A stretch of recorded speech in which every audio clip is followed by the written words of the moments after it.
Hello students, आज हम discuss करने वाले हैं एक इंपॉर्टेंट चैप्टर 12th के अकाउंट का, जो कि है रिकंस्टिट्यूशन ऑफ अ पार्टनरशिप, जिसके अंदर बेसिकली आज हम डिस्कस करेंगे कि रिकंस्टिट्यूशन का मतलब क्या होता है।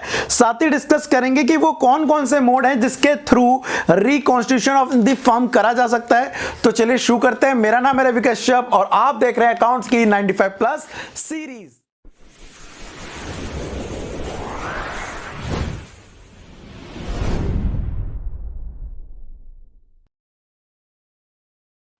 तो स्टूडेंट, जैसा कि आज के टॉपिक में सबसे पहले हम डिस्कस करेंगे reconstitution of the partnership firm.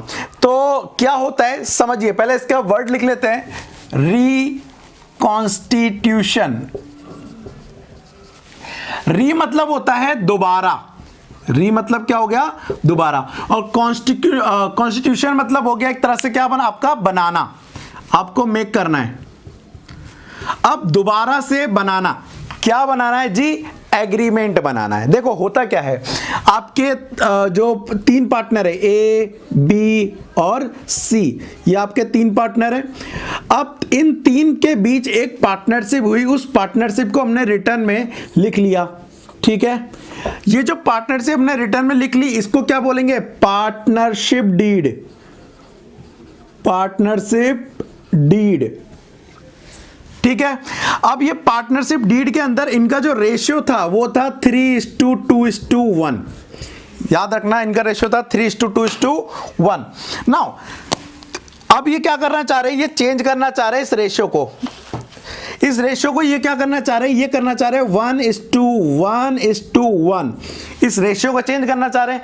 जब इस रेशियो को ये चेंज करेंगे तो ये पार्टनरशिप तो क्या हो गई, बेकार हो गई। तो पार्टनरशिप यहां पर क्या हो रही है, चेंज हो रही है, क्योंकि पहले रेशियो कुछ था, अब रेशियो कुछ है। तो पुरानी पार्टनरशिप डीड के अकॉर्डिंग तो वो चल नहीं पाएगा, तो उसके लिए हमें क्या बनानी पड़ेगी, नई पार्टनरशिप डीड। तो देखिए यहां पर क्या हो गया, रिकॉन्स्टिट्यूशन हो गया। तो जब भी पुराने रिलेशन में चेंज आता है पार्टनर के, ठीक है, तो उसे क्या बोलेंगे, दोबारा से नहीं बनने को रिकॉन्स्टिट्यूशन। और क्या बन रहा है, reconstitution of partnership, partnership change हो रही है, ठीक है। तो पार्टनरशिप का मतलब समझ आ गया। एक बार डेफिनेशन भी देख लेते हैं, जरा क्या बोल रही है, देख लीजिए।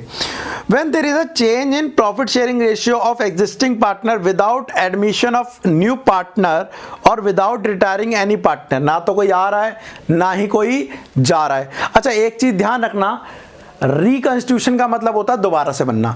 अब वो किसी भी कारण से हो सकता है, एडमिशन से हो सकता है, रिटायरमेंट से। मान लो 3 पार्टनर थे, एक चला जाए और बच्चे कितने, 2, तो भी तो पार्टनरशिप दोबारा बनेगी। तो रिकंस्टिट्यूशन का मतलब तो आपको समझ आ गया। लेकिन एक आएगा यहां पर reconstitution of existing partnership, in that case वो अलग हो जाएगा, ठीक है। तो पहले क्या बोल रहा है, it leads to reconstitution of firm. This change in mostly made when there is change in the capital of the partner. As a result of this change in a profit sharing ratio, one or more partner may get extra share of profit. A share who gaining on account of such should compensate partner who is losing.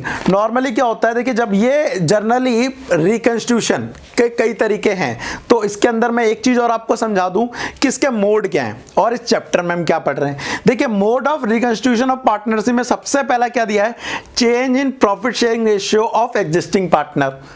दूसरा दिया है admission of new partner. ये सारे वो case हैं जिनकी वजह से पार्टनरशिप डीड चेंज हो जाएगी। तो थर्ड है retirement of existing partner, death of the partner and amalgamation of 2 partnership firm. अब इन सभी केस में क्या हो जाएगा, पुरानी वाली पार्टनरशिप किसी काम की नहीं रहेगी, तो उसे चेंज करना पड़ेगा, रिकंस्टिट्यूशन हुआ। बट जो हमारा सिलेबस है, ये वाला जो चैप्टर है, उसके अंदर आपको केवल ए पढ़ना है। इस चैप्टर में हम पढ़ रहे हैं change in profit sharing ratio existing partner. यहां कोई एडमिशन नहीं हो रहा है, यहां कोई रिटायरमेंट नहीं है, अमलगमेशन नहीं है, डेथ नहीं है, वो आगे आएंगे चैप्टर, ठीक है। तो अब जैसा मैंने बताया कि यहां पर 3 पार्टनर थे, उनका रेशियो था 3:1, अब हो गया 1:1:1। तो ये क्या हुआ, एग्जिस्टिंग रिलेशनशिप चेंज हो गया, existing profit sharing ratio change हो गया है। तो ये वाला चैप्टर यही पढ़ रहे हैं हम यहां पर, जहां पर विदाउट एडमिशन, विदाउट रिटायरमेंट हम रेशियो को चेंज कर रहे हैं, ठीक। अब इसी के बाद आपको ये समझ आ गया कि पार्टनरशिप में रिकंस्टिट्यूशन ऑफ द फर्म क्या होता है, आपको समझ आ गया इसके मोड क्या हैं, अगर फर्म में रिकंस्टिट्यूशन होता है तो क्या होता है। शायद कई सारे लोगों को समझ नहीं आ रहा है कि अमलगमेशन क्या होता है, तो मैं वन बाय वन बता देता हूं। ये तो मैंने बता दिया एग्जिस्टिंग रिलेशन को चेंज करना। दूसरा admission of new partner. Admission of new partner का मतलब क्या होता है, जब आपके 2 पार्टनर थे, या मान लीजिए यहां पे 3 पार्टनर है ए बी सी, और एक नए पार्टनर को लेके आ रहे हो डी, तो भी तो रेशियो कम ज्यादा हो गया। तो रेशियो कम ज्यादा हो गया तो फर्म दोबारा से चेंज करना पड़ेगा। इन दैट केस भी रिकंस्टिट्यूशन होगा। अगर कोई बंदा फर्म को छोड़ के चला जाए, रिटायरमेंट हो जाए, तो भी रिकंस्टिट्यूशन हो गया। अगर कोई डेथ हो जाए तो भी रिकंस्टिट्यूशन हो गया। तो आपको समझ आ रहा है ना, डेथ और रिटायरमेंट ये तो कॉमन है, ये आपको चैप्टर भी आएंगे आगे पढ़ने को। अच्छा है पॉइंट नंबर ई, जो आपको पढ़ना नहीं पड़ेगा क्योंकि ये कोई चैप्टर भी नहीं है। अमलगमेशन ऑफ 2 पार्टनरशिप फर्म, एक फर्म एक्स है और एक फर्म है वाई, 2 फर्म है, दोनों मिलकर अब एक फर्म बन जाती है, तो उसे बोलेंगे अमलगमेशन। दोनों मिलकर फर्म जुड़ गई, 2 फर्म मिलकर जुड़ गई, तो उसे क्या बोलेंगे, अमलगमेशन। तो इस अमलगमेशन में भी पार्टनरशिप अब एक ही बनेगी, तो पार्टनरशिप चेंज हुई ना, तो रिकंस्टिट्यूशन फिर हो गया। तो अमलगमेशन का मतलब भी आपको समझ आ गया। चलिए यहां तक 2 टॉपिक समझ लिए, रिकंस्टिट्यूशन का मतलब और दूसरा आपने मोड पढ़ लिए। अब पढ़ेंगे change in profit sharing ratio. देखिए आपको दिख रहा होगा रेशियो पहले था 3:1 और अब कितना हो गया है 1:1। रेशियो चेंज हो गया, किसी का घटा होगा तो किसी का बढ़ा होगा, एक का शेयर घटेगा और एक का शेयर बढ़ेगा। तो क्या होगा, चलो इसको पढ़ लेते हैं पहले। Change when one or more partner acquire an interest in the business from another existing partner.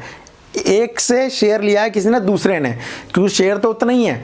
दरअसल देखो यहाँ 3:1 था, अब इसमें इस वाले का शेयर जो ए वाले का है वो घट रहा है। क्यों? क्योंकि पहले इसको 3 हिस्सा मिल रहा था, अब इसको कम मिल रहा है, तो कहीं ना कहीं अब अदर के हिस्से में थोड़ा हिस्सा क्या आएगा, ज्यादा, क्योंकि ए का कम हुआ है, हो सकता है बी का कम हो गया हो। तो यहां पर जब भी एक का शेयर बढ़ेगा तो दूसरे का क्या होगा, कम होगा। ठीक है, चलिए it is set to be a change in profit sharing ratio in a partnership firm. ठीक है, इसको क्या बोलेंगे, प्रॉफिट शेयरिंग रेशियो चेंज बोलेंगे। ठीक है, change in profit sharing ratio among the existing partner means it reconstitution of firm without admission, without retirement और death. तो भैया रिकंस्टिट्यूशन अलग है और reconstitution of the firm and change in profit sharing ratio अलग है। तो ये वाला जो चैप्टर है वो है change in profit sharing ratio वाला, एडमिशन वाला नहीं है, रिटायरमेंट वाला नहीं है। ठीक है, चलिए आगे बात करते हैं। तो आपको समझ आ गया change in profit sharing ratio, इस चैप्टर में हम डिस्कस करेंगे। बार बार रेशियो चेंज होगा, चाहे 2 पार्टनर का हो चाहे 3 पार्टनर का हो। अब यहां पर इंपॉर्टेंट टर्म आ रही है कि हम क्या क्या पढ़ेंगे इस चैप्टर में आने वाले टाइम में, जो आगे के पार्ट्स आएंगे। Adjustment required at the time of change in profit sharing ratio. First, due to change, क्या बोला है, due to change in profit sharing ratio following adjustment need to be incorporated in the books of account. अगर आप ratio change करेंगे ना मेरे भाई, partnership change हो रही है ना, रेशियो चेंज होते ही, पार्टनरशिप चेंज होते ही आपको ये सारी चीजें करनी पड़ेंगी, एडजस्टमेंट करनी पड़ेंगी।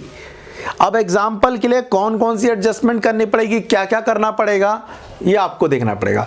नॉर्मली जब आपका फ़ोन हैंग होने लग जाता है या कोई एप्लीकेशन डाउनलोड करनी हो, फ़ोन में स्पेस नहीं बचता, तो आप एडजस्टमेंट करते हैं। आप ये ऐप हटाते हैं, आप वो वीडियो डिलीट करते हैं, वो आप इमेज हटाते हैं, आप ड्राइव यूज़ करते हैं, तो कुछ ना कुछ एडजस्टमेंट करना पड़ता है ना। सेम लाइक यहाँ पर भी जब भी रेशियो चेंज होगा तो कहाँ कहाँ पे इफेक्ट पड़ेगा, कहाँ कहाँ पे बदलाव होगा, वो बता रहा है। सबसे पहला आपको क्या निकालना पड़ेगा, 1 calculation of each partners sacrifice and gain ratio. Her partner का सैक्रिफाइस और गेन रेशियो निकालना पड़ेगा। सैक्रिफाइस अगर उसका शेयर घट रहा है और गेन अगर उसका शेयर बढ़ रहा है। दूसरा, ट्रीटमेंट ऑफ गुडविल, क्योंकि गुडविल एक फर्म की मेन इंपॉर्टेंस टर्म्स है। ठीक है, और ये जो पुराने पार्टनर ने गुडविल बनाई थी उनका ही तरीका था, उन्हीं की मेहनत थी जो आज फर्म की नाम हो रखा है। तो अगर कोई एक बंदा कम ज्यादा कर रहा है शेयर तो उसको कंपनसेट भी करना पड़ेगा, तो ट्रीटमेंट ऑफ गुडविल भी यहाँ पे आपको सीखना पड़ेगा। Third, treatment of revaluation of assets and liability. Asset जिस टाइम पे खरीदे थे, लायबिलिटी जिस टाइम हुई थी उस टाइम पे उसकी वैल्यू अलग थी, और आज के टाइम में असेट्स और लायबिलिटी की वैल्यू अलग है। तो आपको क्या करना पड़ेगा, आज के टाइम में असेट्स और लायबिलिटी की दोबारा से वैल्यू करनी पड़ेगी और देखना पड़ेगा प्रॉफिट हो रहा है या लॉस, और अगर प्रॉफिट एंड लॉस हो रहा है तो उसे बांटना पड़ेगा चेंज के अकॉर्डिंग, ठीक है। And next and last, treatment of accumulated profit. Accumulated profit होता है भाई पिछले सालों के जो प्रॉफिट जमा हो रखे हैं, मतलब फर्म तो चलती आ रही है पिछले 10 सालों से, तो उसके 10 सालों से जो प्रॉफिट पहले के जमा है वो कैसे बटेंगे, क्योंकि अब रेशियो चेंज हो रहा है ना, तो पीछे वाला हिस्सा भी ठीक ठाक कर लो। तो एक्यूमुलेटेड प्रॉफिट, रिजर्व, कोई भी लॉसेस है उन सबको क्या कर लो आप, बांट लो। तो स्टूडेंट्स आज वाले पार्ट को यहीं तक रखते हैं, जिसमें मैंने एडजस्टमेंट तक बता दिया इस चैप्टर में क्या क्या पढ़ने वाले हैं। अगले टॉपिक में आपको मैं बताऊंगा न्यू प्रॉफिट शेयरिंग रेशियो क्या होता है, सैक्रिफाइस रेशियो, गेनिंग रेशियो, और उनको कैलकुलेट कैसे किया जाता है। होपफुली आपकी आज की वीडियो आपको समझ आ गई होगी। अगर समझ आ गई तो एक लाइक कर दो, ताकि भाई मेरा मन करे और वीडियो बनाने का। और अगर आपको लग रहा है कि ये जो वीडियो है वो आपके लिए बेनिफिट दे रही है, आपके दोस्तों को भी बेनिफिट देगी, तो आपके अपने classmate, school mate, tuition mate जो भी है लोग इस क्लास में, उनको सबको ये वीडियो शेयर कर दो, ताकि वो भी जान सके रवि सर कौन है भाई, है ना। और अगर आपको लगता है अब भी कोई डाउट रह गया इस वाले टॉपिक में, तो कमेंट कर देना, ताकि मैं उस कमेंट को रीड करके आपका आंसर कर सकूं। और तो कुछ नहीं, मिलते हैं नेक्स्ट वीडियो में, तब तक के लिए thank you, tata, bye bye.